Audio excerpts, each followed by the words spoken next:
Papež Frančišek je danes zjutraj po enotedenskem premoru ponovno daroval sveto mašo v kapeli doma svete Marte. Homilijo je naslonil na besede svetega Pavla Korinčanom, ki govorijo o identiteti Jezusovih učencev.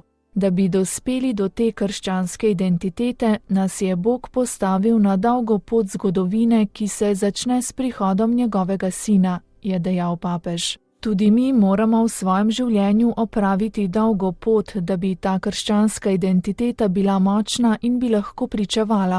Gre za pot, ki jo po Frančiškovih besedah lahko opredelimo s pomočjo dvoumnosti resnične identitete. Res je, obstaja greh in zaradi greha pademo, a imamo Gospodovo moč, da lahko vstanemo in gremo naprej svojo identiteto. Dodal je, da je tudi greh del naše identitete. Smo grešniki, a grešniki z vero v Jezusa Kristusa. Pri tem pa ne gre samo za vero spoznanja, ampak za vero, ki je dar Boga in ki v nas vstopi strani Boga.